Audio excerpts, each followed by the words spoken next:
Bonjour à tous et à toutes et bienvenue sur Encore un pas, le podcast qui parle de l'hyperphagie sans tabou.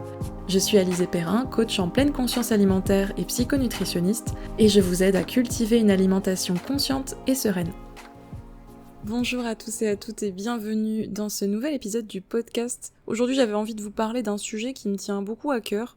Il s'agit du lien entre nos psychotraumatismes et l'hyperphagie. Donc comment est-ce qu'on peut développer de l'hyperphagie suite à des traumatismes, s'il y en a, parce que c'est pas forcément le cas, et comment ça se manifeste, que faire dans ces cas-là. C'est plein de questions délicates que je vais pouvoir poser à notre invitée du jour, qui s'appelle Sabrina Serrière et qui est psychologue clinicienne, et je vais l'accueillir. Donc bienvenue sur le podcast Sabrina, du coup merci beaucoup d'être là. Merci beaucoup de m'avoir invitée. Écoute, avec plaisir, comme on se le disait là, il y a 2 secondes, en fait, c'est hyper important de parler, de ce sujet-là. Avant toute chose, est-ce que peut-être tu peux te présenter, dire, ce que tu fais? Donc, tu es psychologue, mais en dire un peu plus sur toi. Alors, effectivement, donc je m'appelle, Sabrina Serrière, je suis psychologue depuis 1 an maintenant, psychologue clinicienne. C'est important de le préciser puisqu'il y a plein de spécialités en psychologie et j'ai c'est une reconversion psychologue puisqu'avant ça, j'étais, et je travaille encore, manipulatrice radio. Actuellement en psychologie clinique, je travaille beaucoup, auprès de personnes qui ont un psychotrauma, qui ont vécu avec ça, qui ont vécu du coup, qui ont des symptômes de PTSD, enfin le état de stress post-traumatique Ouais. et hem et voilà et je les prends en charge en groupe En groupe? et je les co-prends en charge puisqu'on est 2 thérapeutes pour animer, pour co-faciliter ces groupes. Avec une D'accord. méthode dite rogerienne, donc c'est une approche, humaniste qui est, je trouve, relativement adaptée à ce genre de problématique. D'accord, OK.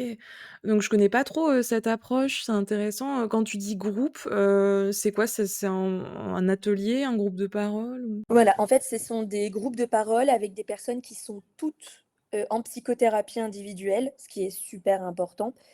Mmh. Ce sont, en général des groupes de alors en fonction de qui est là, qui n'est pas là, mais il faut au moins 2 personnes pour faire groupe, de 2 à parfois, 10 personnes qui vont, échanger pendant 2 à 4 heures.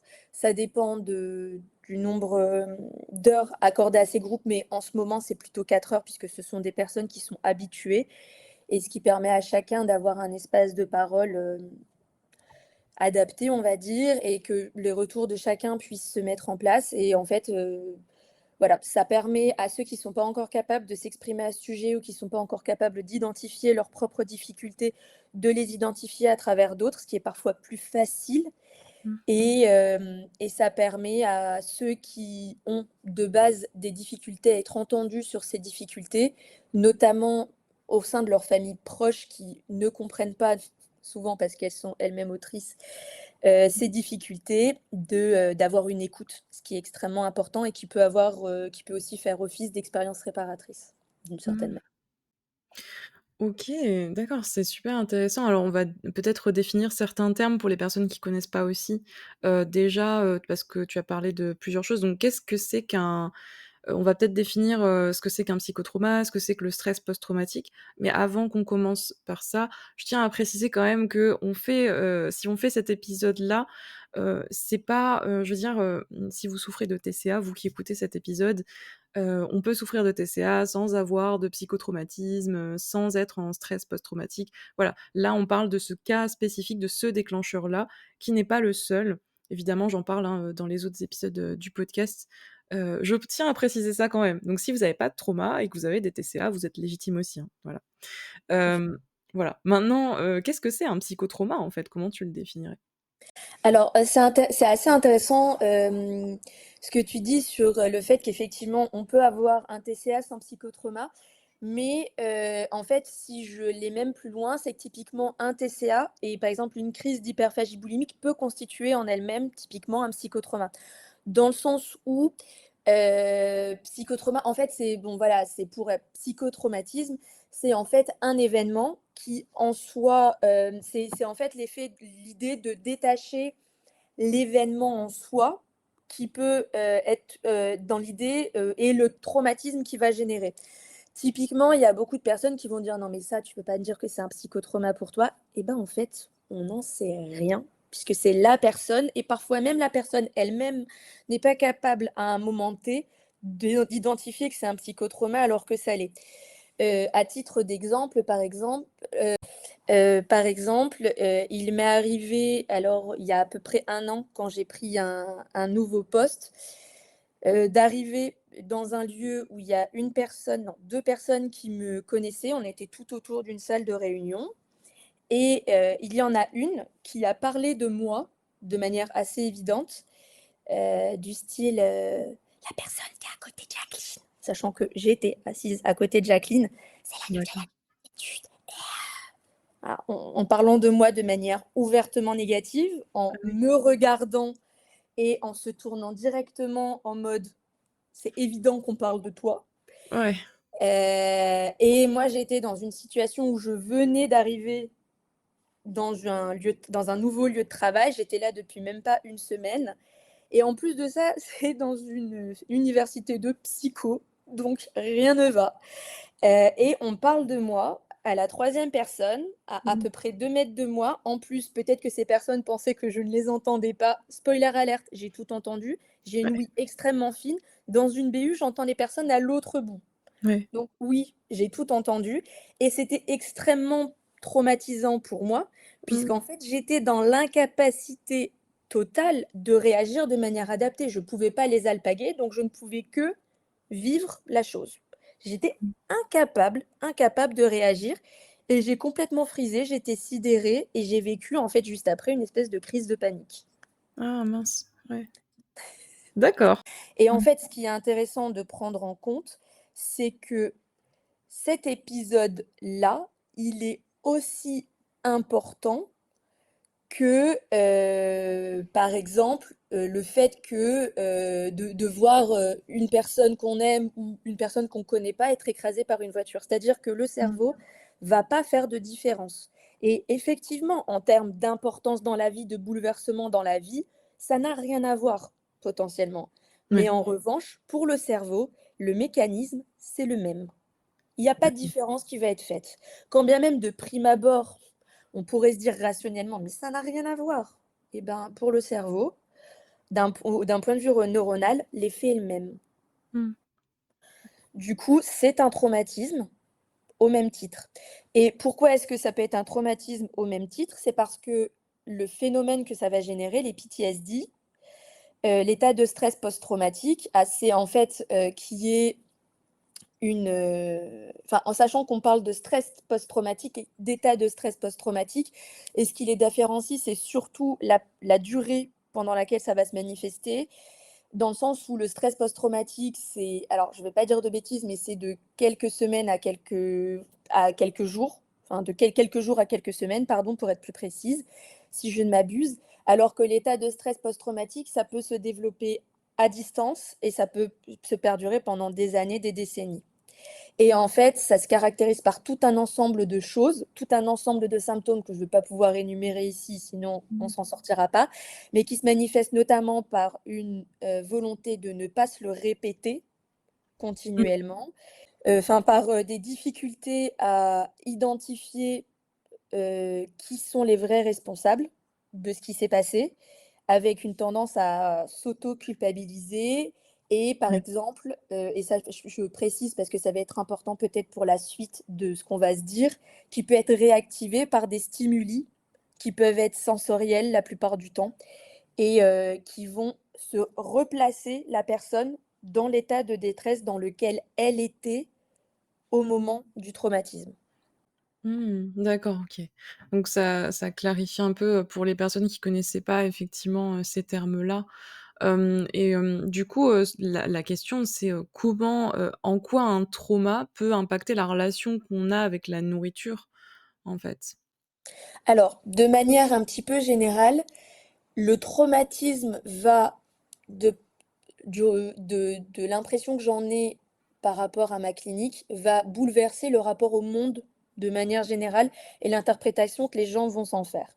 Mmh. Et la nourriture, parce qu'elle peut être un moyen de prendre soin de soi ou de répondre à des besoins, Mmh. va de base être très souvent problématique pour ces personnes-là parce qu'elles ne sont pas capables ou leur, elles ne sont pas capables ou leur capacité à, prendre soin d'eux-mêmes, à écouter leur corps et les besoins de leur corps sont complètement, pour la plupart et de manière plus ou moins intense, bien sûr, en fonction des gens, vont être au moins impactés. Plus ou moins bien sûr, mais va être impacté et typiquement la nourriture, c'est quand même un facteur de plaisir. C'est souvent un facteur une manière de prendre soin de soi et ça nécessite, ne serait-ce que parce que la nourriture à la base, elle est là pour donner de l'énergie, c'est un besoin Mmh. physiologique. Elle nécessite d'être en lien avec son corps et de se connecter à des signaux corporels. Typiquement, j'ai une de mes patientes qui me dit, bah, en fait, moi j'ai été pendant, 1 semaine obligée de me dire: «Il faut que je mange au moins une fois par jour». Parce qu'elle Mmh. était pas capable d'identifier ses signes de faim parce qu'elle était, il y avait quelque chose qui lui avait rappelé un événement traumatique. Elle était tellement mal qu'elle avait besoin de se Mmh. rappeler de manger une fois par jour. Ouais, d'accord, donc ça peut aller dans les 2 sens, une «perte d'appétit» entre guillemets, on peut dire perte d'appétit, en fait, dans ce cas-là? Hem, oui, une perte d'appétit dans le sens où quand on entend l'appétit comme, un désir de manger, Ouais. effectivement, mais c'est même une incapacité à sentir les signaux de faim. C'est une Oui, incapacité à sentir la faim, en fait, d'accord. pour certaines personnes. Ou une volonté, par exemple, pour certains, de se faire du mal au Ouais. travers de la nourriture. Mmh. En prenant un peu la nourriture ou l'absence de nourriture comme une manière de s'autoflageller.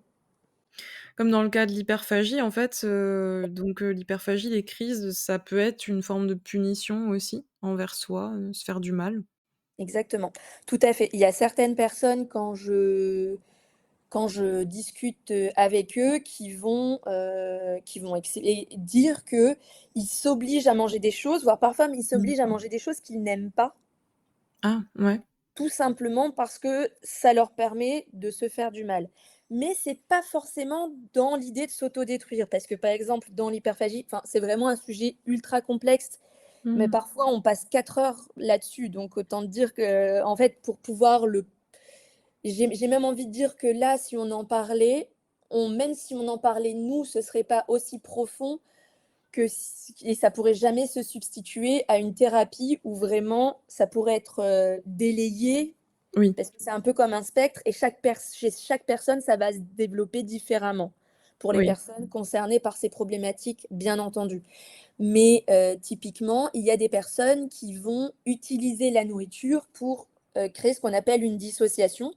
Typiquement, pendant un psychotraumatisme, enfin, pendant un épisode traumatisant qui crée, traumatisme, il y a, un phénomène qui est, en fait, grosso modo, l'amygdale, une partie de notre cerveau dit au cerveau qu'il se passe quelque chose qui met en danger le corps, l'intégrité physique ou, psychologique de la personne Mmh mh. et elle le met en état d'alerte. Sauf Mmh. que la personne, il y a l'autre partie du cerveau qui lui dit: «Oui, ben, c'est très bien mon frère, mais moi je suis incapable de réagir par rapport à ça». Il y a Mmh. du coup une dimension impuissance qui est là et qui empêche la mise en place d'actions «efficaces» entre guillemets pour se protéger et en fait, le truc, c'est que l'amygdale, elle signale qu'il y a un problème, mais à un moment donné, ben, le cerveau, il est en train de se dire: «Mais en fait, nous, si ça continue comme ça, on va mourir». Mmh. Et donc en fait, il y a une coupure qui se passe entre l'amygdale et le reste du cerveau, qui fait que l'amygdale, elle est toute seule, elle s'excite toute seule dans son coin et on n'entend plus rien. Pour donner une espèce de parallèle, c'est comme s'il y avait une alarme incendie qui tournait, tournait, tournait. Typiquement, il y a incapacité à trouver où est le feu ou incapacité à couper le feu. Les portes se ferment, du coup, il y a plus l'entente qu'il se passe quelque chose et que la sirène est là, ou Mmh. alors on l'entend très peu, mais en revanche, il y a plus accès à cette zone-là et du coup, c'est un peu ce qui se passe et c'est aussi ça qui crée le psychotrauma, c'est que il y a incapacité à ce que cet épisode-là soit intégré à l'ensemble du psychisme de manière fonctionnelle et que cet épisode-là puisse être intégré à ce qu'on appelle la mémoire biographique. Mmh. D'où cette espèce de dualité dans les mémoires qui sont la mémoire traumatique et la mémoire autobiographique. D'accord, OK, donc en fait, si je comprends bien, on peut faire aussi un parallèle que la dissociation, c'est un peu un court-circuit, quoi? Et ben, c'est exactement ça. Et en fait, ce qui se passe avec le psychotrauma, c'est qu'il y a très souvent volonté chez les personnes qui n'ont pas été pris en charge correctement à temps et qui se sont battues avec les armes qu'ils avaient pour continuer à s'adapter au monde. Parce qu'à un moment donné, il faut quand même aussi rendre justice à ces personnes-là qui ont fait, entre guillemets, ce qu'elles étaient dans la capacité de faire Mmh. après avoir vécu quelque chose qui les a autant affectées, autant bouleversées. Et elles ont chacune plus ou moins leurs moyens de dissocier. Typiquement, j'ai plein de mes patients et patientes qui effectivement ont pour certains, certaines développé des troubles du comportement alimentaire et pour d'autres qui ont aussi développé par exemple des addictions. Et en fait, Mmh. chacun va plus ou moins développer sa manière de dissocier. Il y en a par exemple, ça va être les achats compulsifs, il y en a, ça va être les contenus pornographiques, il y en a, ça va être, enfin, c'est vraiment des contenus extrêmement variés, entre guillemets, enfin des moyens de dissocier extrêmement variés, dirons-nous, Mmh. et qui leur permettent. Et il y en a pour certains, c'est la nourriture. Et les crises d'hyperphagie notamment, parce que ça leur permet. Alors, ça, c'est vraiment à prendre avec des pincettes, mais il y a des études qui postulent, enfin des chercheurs qui postulent que la nourriture avalée en très grande quantité, notamment quand elle est très calorifique, enfin très dense d'un point de vue calorique, qui permet en fait de dissocier parce qu'elle crée ce qu'on appelle, enfin ce qu'ils appellent un food coma. Food coma, donc coma Ouais, avec la nourriture, ouais, quoi, et si je voilà, traduis. exactement. OK. Qui empêche de Ouais, une dissocier, en fait, d'être dans un truc un peu cotonneux, un peu, et de mmh. fuir d'une certaine manière l'expérience émotionnelle qui est induite par, le psychotrauma la reviviscence des émotions liées au psychotrauma. Mmh. Le mot cotonneux, ça me parle beaucoup, moi qui ai vécu l'hyperphagie et la boulimie, notamment déclenchée par un trauma, mais pas que ça. Mais ouais, ce mot-là, il est très parlant. J'aime bien aussi le mot anesthésie pour décrire ce ressenti-là. Donc en fait, est-ce que tu dirais que, finalement dans ce que comment tu l'as décrit, est-ce que tu dirais que le TCA, dans ce cas, c'est un moyen de survivre, en fait?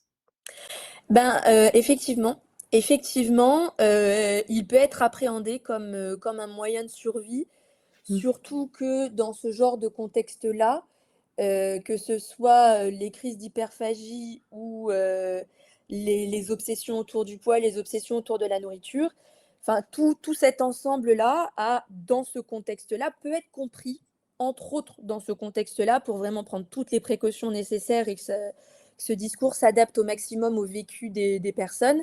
Il a un peu pour but de fuir un Mmh. ressenti émotionnel qui, en l'état, ne peut pas être mentalisé, ne peut pas être mis en mots. Eh oui. Et le cerveau est dans ce genre de situation, le psychisme de manière générale est dans l'incapacité de traiter ses émotions parce qu'elles sont trop intenses, qu'elles ne sont pas comprises, elles ne sont pas analysées correctement puisque en fait l'émotion c'est une information. Mmh. Et comme c'est impossible, là tout ce que le cerveau comprend c'est qu'il y a une alarme mais sans savoir ce qu'est cette alarme. Donc en fait c'est: «Écoute, tu me dis qu'il y a quelque chose qui va pas, moi je sais pas le traiter, ciao bye». Ouais, c'est ça. Et c'est pour ça aussi que, dans ce cas-là, c'est très difficile d'essayer d'arrêter une crise. Je vois plein de personnes qui, bah, du coup, qui se sentent, coupables, qui comprennent pas ce qui leur arrive, hein, et je suis passée par là aussi et en fait, qui se disent: «Ben, je pourrais essayer d'avoir de la volonté ou d'arrêter la crise», sauf que c'est juste pas possible. Spécifique en plus, particulièrement dans ce cas-là. Bah, en fait, c'est extrêmement rare. Il me semble que j'ai parfois eu des personnes qui effectivement arrêtent en plein milieu, mais c'est D'accord. vraiment quand le travail sur les traumas, il a été extrêmement loin. Parce que quand il y Mmh. a un travail sur les traumas qui est mis en place, la plupart du temps, il y a une grosse partie du travail qui est de pas seulement de savoir, mais d'intégrer. C'est-à-dire qu'il y ait une compréhension, mais aussi une «intégration émotionnelle» entre guillemets, c'est-à-dire une compréhension qui inclut le vécu émotionnel, que en fait, ce qui sert à faire dissociation, c'est un moyen de fuir les émotions. Et Mmh. c'est comme si, quand à partir du moment où c'était vraiment intégré que les crises d'hyperphagie ou même les obsessions sur le poids, etc., avaient pour but de juste fuir un ressenti émotionnel, il y a ce qui est décrit aussi, mais par exemple chez les personnes qui consomment des substances, il y a un peu ce côté de consommation sans plaisir. Et comme il n'y a plus, parce que, et alors ça peut paraître très paradoxal de parler de plaisir dans les crises d'hyperphagie, mais il y a une partie des personnes qui sont capables de dire que cette dissociation, comme elle permet d'éviter des ressentis extrêmement compliqués, il y a Mmh. un côté excitation traumatique qui se met en place et qui donne paradoxalement une espèce de plaisir. Mais à partir du moment où il y a une compréhension profonde qui intègre les émotions, que ce qui est fui, que ça a pour but de fuir des émotions, les crises d'hyperphagie ne peuvent plus avoir ce côté plaisant. Du coup, Mmh. elles perdent d'une certaine manière leur fonction. Et Mmh. du coup, dans ce genre de cas, il peut y avoir des personnes qui sont dedans et qui font mais en fait, je lui prends pas plaisir, ça me sert à rien, Mmh. je sais à quoi ça sert, stop. Ouais. En fait, si je récapitule, le fait de prendre conscience que c'est un mécanisme, de survie par rapport à des émotions, voire un traumatisme, le fait d'en avoir conscience, mais encore une fois, effectivement, comme tu dis, faut être dans un processus, faire une psychothérapie ou avoir d'autres accompagnements, spécialisés, et le fait d'en avoir conscience fait que ça va casser quelque chose, enfin, ça va commencer à casser un peu le cercle vicieux de voilà, on n'est plus dans l'automatisme à 100 et on se rend compte on se rend peut-être un peu plus compte de ce qui est en train de se passer et effectivement, on prend moins de «plaisir» avec des gros guillemets, effectivement. Si je récapitule un peu ce que tu viens de dire. C'est ça. OK. Oui, c'est Par ça. contre, il faut que je fasse un autre disclaimer quand même pour les personnes qui nous écoutent. Évidemment que là, on parle encore une fois de traumatisme. Si vous vous identifiez par rapport à ce qu'on vient de décrire, comme le fait de voilà, qu'une crise, ça permet de s'anesthésier et cetera. Faut aussi prendre en compte le fait que vous êtes potentiellement soit effectivement il y a des traumatismes qui traînent et cetera, qui ont peut-être pas été traités, mais faut pas oublier aussi, il y a d'autres facteurs qui vont jouer. Par exemple, je pense aux personnes qui sont en forte restriction, qui mangent pas Ah du oui. tout assez et qui vont disjoncter et qui vont, voilà, vouloir se remplir avec la nourriture. Attention, ce que je veux dire par là, c'est attention à pas tout attribuer non plus à des Mmh. traumas, dont Mmh vous vous mh. souviendriez peut-être pas, machin. Non, faut avant tout revoir les bases, c'est-à-dire les besoins physiologiques, la restriction mentale avec la nourriture. Est-ce qu'il y a des tabous autour de la nourriture et tout ça? C'est déjà des choses à voir avant de creuser plus en profondeur sur: «Est-ce que j'ai des traumatismes à travailler?» quoi. Je tiens juste Mmh. à préciser ça, parce que c'est Oui, important. non, mais bien sûr, c'est super, surtout qu'il peut y avoir des personnes qui vont écouter ça alors qu'elles souffrent d'une forme d'anorexie, plus ou moins, classique, on va dire. Mmh. Et effectivement, c'est typiquement quand il y a les besoins, on va dire, physiologiques sont, satisfaits et j'ai même envie de dire que même pour les personnes qui auraient vécu un trauma et pour qui ces crises d'hyperphagie pourraient avoir une fonction dissociative, ça ne veut pas dire qu'il y a pas des besoins physiologiques qui avaient besoin d'être satisfaits, hein. Oui, Effectivement, merci de et c'est marrant parce que depuis le début, je suis en train de me dire: «Ah, il faudrait peut-être préciser quand même que» ouais, et j'étais déjà tellement en train de partir dans tous les sens que c'était tant mieux que toi tu l'aies dit, mais c'est bien effectivement, de je suis complètement d'accord avec toi. le repréciser et du coup, souvent, dans tous les cas, en tout cas, les personnes, qui en souffrent d'hyperphagie, vont se dire: «Bah, comme je te disais, voilà, je suis nulle, je manque de volonté, il faudrait peut-être que j'essaye de résister, d'être moins faible». J'entends beaucoup le mot faible, alors qu'au final, Mmh. comme on le disait, c'est un moyen souvent, hein, de survivre. Et du coup, comment tu travailles avec tes patients ou patientes sur, la culpabilité et ces espèces de croyances, en fait? Et ben, justement, déjà, je tiens à préciser qu'en général, la culpabilité, elle est jamais toute seule, elle est toujours avec sa grande copine qui s'appelle la honte. Surtout avec ce genre de contexte où il y a, psychotrauma et TCA. et enfin, de toute manière, psychotrauma tout court. Pourquoi? Parce qu'en fait, ces 2 émotions, la honte et la culpabilité, elles sont toujours là, dans toutes les situations qui potentiellement peuvent être trigger, donc c'est-à-dire qu'elles peuvent raviver le traumatisme chez les personnes qui sont concernées par le psychotrauma. Et ce qui est assez intéressant, c'est que la honte et la culpabilité, en fait, à la base, si on revient, typiquement sur qu'est-ce que c'est ces émotions? La honte, c'est un peu le niveau le plus bas, dans l'extrême de l'estime de soi. C'est quand on considère que, l'estime de soi, c'est la valeur qu'on s'accorde, la honte, c'est vraiment l'idée de: «Je n'ai aucune valeur Mmh. et je suis même, avec une valeur négative». C'est-à-dire vraiment, on est, en dessous de zéro, quoi. Pour ce qui est de la culpabilité, c'est l'idée de se sentir responsable de quelque chose de négatif Mmh.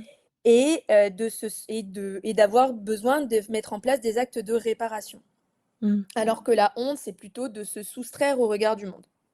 Typiquement, la honte, quand on la visualise, c'est plutôt le sac en craft mis sur le visage avec juste les yeux parfois qui sortent, alors que la culpabilité, c'est plus le marteau du juge. Mmh.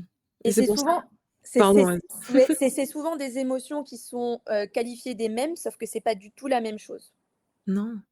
Non, non, c'est je trouve que tu as bien décrit la différence et en fait, ce que je voulais dire, excuse-moi, je voulais pas te couper, mais c'est pour ça qu'en fait, quand on a de la honte et de la culpabilité, ça c'est le cercle vicieux des crises. Quand on a honte, bah, la honte va faire qu'on va se sentir tellement mal que de toute façon, ça va générer encore plus d'émotions négatives, voire comme tu disais, réactiver encore plus, le trauma. Donc on va refaire des crises à cause de ça et la culpabilité amène à essayer de compenser en quelque sorte peut-être aussi, ces crises, d'essayer de mieux faire et en essayant de mieux faire, on risque de se mettre en restriction avec la nourriture. Donc on va refaire aussi des crises à cause de ça. Donc c'est pour ça que ça engendre encore plus de TCA, enfin de symptômes quoi. C'est ça?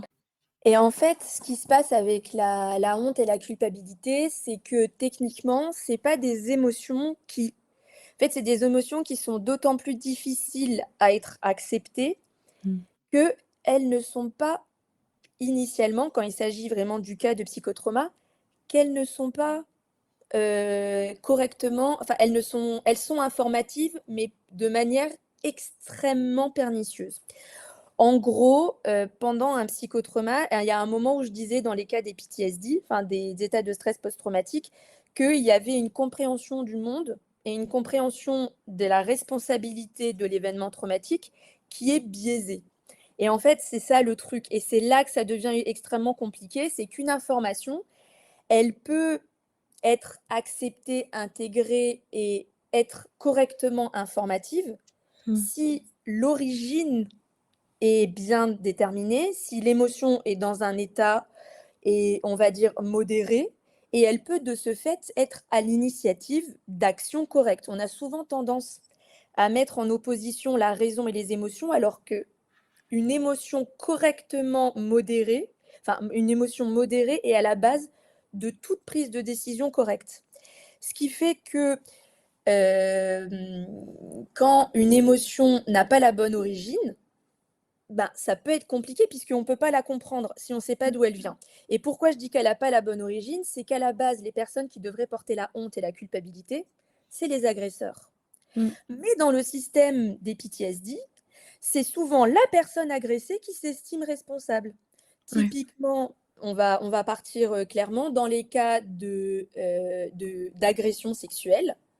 Très Mmh. souvent, c'est: «Ah mais oui, mais comment j'étais habillée? Ah mais oui, mais je suis sortie tard. Ah mais oui, mais j'étais bourrée». Bah, attends, attends, attends, attends, attends. On va Oui. repartir de la base. La vraie Mmh. personne responsable, c'est celle qui est agressée. Oui. Moi, personnellement, je tombe sur quelqu'un, même si cette personne est magnifique, un homme splendide, complètement bourré ou quoi que ce soit, jamais de la vie, je vais aller moi l'agresser sexuellement. Mmh. Je vais aller le mettre dans un taxi, le faire aller chez lui, s'il le faut, je paye. Une personne qui est vulnérable, quand bien Ouais. même elle se balade en petit slip nu dans la rue, alors que cette personne est magnifique, ce n'est toujours pas une personne qui doit se faire agresser. C'est une personne qui doit être protégée. Et en fait, ce qui se passe de manière assez problématique, c'est que dans le cas d'un PTSD, il se passe ce qu'on appelle une identification à l'agresseur. C'est-à-dire que pour le système psychique, c'est beaucoup trop violent de se dire que la personne en face, surtout quand il s'agit d'une personne proche qui a pour mission de te protéger, Oui. de te dire: «Ah mais non, cette personne-là, elle fait passer ses désirs avant mes besoins d'être, préservée d'un point de vue physique et cetera et elle en a tellement rien à faire qu'elle est capable de passer outre». Ouais.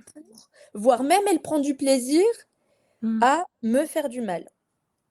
Le cerveau, le psychisme, n'est Mmh. pas en mesure, surtout à certains âges de la vie, de pouvoir se rendre compte de ça. Donc, il va y avoir ce qu'on appelle un système d'identification à l'agresseur, ce qu'on appelle aussi la colonisation, où la personne agressée va prendre le psychisme, une partie du psychisme de l'agresseur en se disant: «Mais en fait, c'est moi qui voulais». Ah oui, ouais. De manière ultra détournée. Ce qui Mmh. fait qu'elle va se sentir, elle, responsable et c'est aussi d'une certaine manière parce qu'on peut considérer que c'est beaucoup trop difficile pour un être humain de se sentir aussi impuissant Mmh. face à une situation qui lui fait du mal. Oui. Donc ça peut aussi être une manière de reprendre un peu de puissance, de se dire qu'il y a une partie de soi qui était responsable. La culpabilité peut avoir aussi cette Mmh. fonction-là et donc du coup, là, il y a fa on est la personne est face à 2 émotions, la honte qui appartient à l'agresseur et la culpabilité qui appartient là aussi à l'agresseur, qu'elle vit elle, ce qui est tout à fait au service de l'agresseur, hein, parce que l'agresseur, la culpabilité, la honte, les 3/4 du temps, voire 99 du temps, il Non. la ressent Ouais. même pas, hein.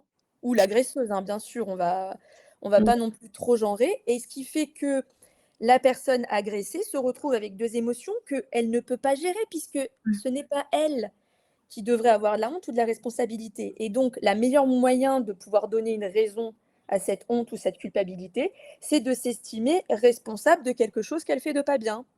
Ouais. Typiquement, dans un système où il y a des TCA, c'est à cause d'elle si elle est trop grosse, c'est à cause d'elle si elle a pas bien mangé, c'est à cause d'elle si elle a mangé tout ça et pourquoi est-ce qu'elle a mangé tout ça et regarde Mmh. à quel point je suis pas bien et pendant tout ce moment-là, elle continue à être loyale à la personne qui l'a agressée, mais parce que, encore une fois, on le répète, elle n'est pas en mesure à ce moment-là de faire autrement.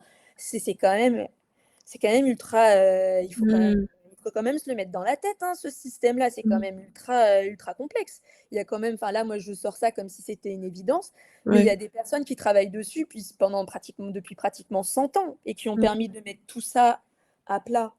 Oui. Donc en fait, si j'essaie un peu de, récapituler, j'essaie de trouver les mots, tu vois? Mais, tout ce qui peut se passer comme, préoccupation corporelle, préoccupation par rapport à ce qu'on a mangé et cetera, donc en fait, c'est pour essayer d'expliquer une émotion dont on n'a pas l'origine à la base. Voilà, c'est ça, en fait, c'est cette Mmh. culpabilité et cetera qu'on peut ressentir quand il y a eu, par exemple, l'agression dans l'exemple qu'on donne. On essaye de trouver une origine au truc, en fait, c'est ça? Et en fait, c'est voilà, essayer de justifier le truc. Ouais, Et d'une certaine manière, c'est une manière un peu détournée de vivre ces émotions qui ne peuvent pas être vécues en tant que telles puisque elles n'ont pas d'origine compréhensible facilement par la plupart des personnes. ouais. Notamment parce que leur grille de compréhension est Mmh. biaisée. Donc elles ont besoin de la vivre et elles la vivent, on va dire d'une certaine manière, par procuration, au D'accord. travers des symptômes. Et merci de traduire parce que je digresse trop parfois, c'est Non, non, difficile de c'est me très suivre. bien. Non, j'ai trouvé ça très, très intéressant justement et c'était un petit peu pour essayer de résumer, mais en tout cas, ça clarifie beaucoup de choses, merci pour ça. Alors du coup, ça m'amène aussi à une question, c'est, finalement, comment on fait, quelles sont les étapes, à franchir là pour une personne qui se reconnaît dans ce qu'on dit? Notamment comment trouver un thérapeute ou une thérapeute qui est formée à la fois au TCA et au trauma? Ça m'a pas l'air évident comme affaire. Alors, j'ai envie de dire que la première étape, c'est déjà d'accepter que potentiellement il y a un TCA, Mmh. d'accepter que potentiellement il y a besoin de soins et d'accepter d'aller voir quelqu'un. Parce que j'ai envie de dire, déjà accepter de voir une personne et une personne qui prend en charge correctement, c'est déjà énorme. Évidemment, pour ce qui est du TCA, il y a un binôme à minima qui est, enfin, voire même un trinôme qui est le médecin, heu, si possible, un peu au courant de ce qui se passe par rapport au TCA ou vraiment à minima, juste qui Ouais. juge pas. Un diététicien ou une diététicienne formée à la prise en charge des TCA et un ou une psychothérapeute. Oui. Et peut-être que, ben, il faut pas non plus oublier que dans ce genre de situation, parfois les personnes ont beaucoup de difficultés, financières. Enfin, il y a quand même une réalité financière qu'on peut pas négliger. Oui. Mais comme je sais qu'il y a beaucoup de diététiciens, diététiciennes qui sont spécialisés dans les TCC et qui peuvent, prendre en charge, la partie nourriture, alors qu'un ou une psychologue, c'est même si, quand on travaille dans les TCA, les diététiciens sont toujours un peu psy et les psychologues sont toujours un peu diète, bah, à choisir, peut-être que prendre un ou une psychologue qui est spécialisée dans les psychotraumas et un ou une diététicienne qui est formée TCC et qui peut vraiment essayer de guider là-dessus, même si ça ne pourra pas remplacer un ou une psychologue spécialisée TCA. Et et si possible, effectivement, de pouvoir trouver parce que je me suis rendu compte quand même que ça change beaucoup de choses, les groupes chez les personnes que je prends en charge. Il Ouais. y a vraiment des bons et des années parfois de gagner grâce aux groupes pour les D'accord. personnes qui y vont. Donc et le problème, c'est qu'il y a pas non plus énormément d'endroits qui font ça de manière safe. Mmh. Mais typiquement, je sais qu'il y a des associations, pour les résilientes, comme les résilientes, par exemple, pour les traumas sexuels qui ont été mis en place et peut-être que ça peut être un complément, D'accord. OK, donc si ça le psychologue est pas spécialisé dans les si le psychologue spécialisé dans les psychotraumas n'anime pas de groupe, parce que je pense que c'est quand même assez peu fréquent. d'accord. OK, donc si ouais, si tu as des noms d'associations, effectivement, je remettrai peut-être des les noms et les liens en description de l'épisode pour, les personnes que ça intéresse. En tout cas, de ce que je retiens, effectivement, pour les personnes qui nous écoutent et qui se sentent, concernées, bah, le plus la première étape, c'est accepter et c'est déjà une sacrée étape, je trouve et puis trouver, du soutien adapté, déjà rien que de prendre un rendez-vous avec une personne, c'est déjà un premier pas, Mmh. et je trouve que c'est très courageux, en fait, finalement mais c'est un cheminement et qui vaut tellement le coup, enfin, je veux dire, Et c'est déjà j'ai envie de dire, c'est déjà un énorme chemin. Toi-même, ouais. tu en parles alors que tu étais déjà très à l'écoute de ton monde interne. Mmh. Et il t'a fallu du temps pour te rendre compte que tu en as vécu un. Enfin, je veux dire, c'est quand Mmh. même une énorme partie du chemin d'accepter. Et moi, Ouais. par exemple, j'ai certains de mes patients, la première étape, c'est déjà de leur faire accepter qu'ils ont vécu un psychotrauma. Ils sont là, donc ils Ouais. savent qu'ils en ont vécu un. Il y a une partie d'eux qui savent, et il y a l'autre partie qui veut pas, hein. Ouais. Et j'ai envie de dire qu'il y a un moment, et moi, j'ai des personnes que je prends en charge qui ont 60 ans, hein. 70 ans, même pour certains. Et C'est même ouais. pas. Mais il est jamais trop tard, moi, je Non, pense, en fait. absolument pas. Chacun a Absolument pas. son histoire, chacun a son rythme et le plus important, c'est voilà, c'est de faire ce cheminement, quand on est prêt aussi, hein, Mmh, c'est et ça. tu Mmh. vois, si tu pouvais, transmettre un message à une personne là qui souffre d'hyperphagie et qui a vécu des traumas, qu'est-ce que tu as envie de dire à cette personne, en fait? Alors, je pense la première chose que j'aurais à dire, ce serait déjà que toutes les souffrances sont légitimes. Parce que j'ai l'impression que ça aussi, c'est une des plus grandes parties du chemin. C'est de bien spécifier que ces émotions, tout ce qui est vécu, toute cette détresse, elle est légitime, mais que cette détresse ne les définit pas et que ce qui se passe aujourd'hui et leur souffrance actuelle ne suffit pas à les définir. Et du coup, ce que j'avais dit et ce que je sur lequel je persiste et signe, c'est que Mmh. C'est très juste, je trouve. Merci beaucoup parce que c'est très juste et très touchant et je pense qu'on peut clôturer sur ces mots-là, en fait. Sinon on peut y passer des heures comme tu dis, voire, des semaines, des mois sur ce sujet, mais en tout cas, je pense que ça a déjà beaucoup apporté aux personnes, qui nous écoutent donc un grand merci à toi pour ton temps. avec grand plaisir. Et du coup, je mettrai effectivement en description des petites ressources, des associations, voilà, pour les personnes que ça intéresse. Merci à vous de nous avoir écoutés. Si vous appréciez, mon travail, mon podcast, n'hésitez pas à lui donner la note de 5 étoiles. Voilà, je propose aussi des accompagnements, un accompagnement spécialisé pour le coup, sur le comportement alimentaire, hein, pas sur les traumas. Voilà, donc je vous mets tous les liens qu'il faut, en description. Il y a aussi mon Tipeee si vous voulez soutenir, le podcast, financièrement, voilà. Je vous souhaite une très belle journée et prenez bien soin de vous et je vous dis à bientôt pour le prochain épisode.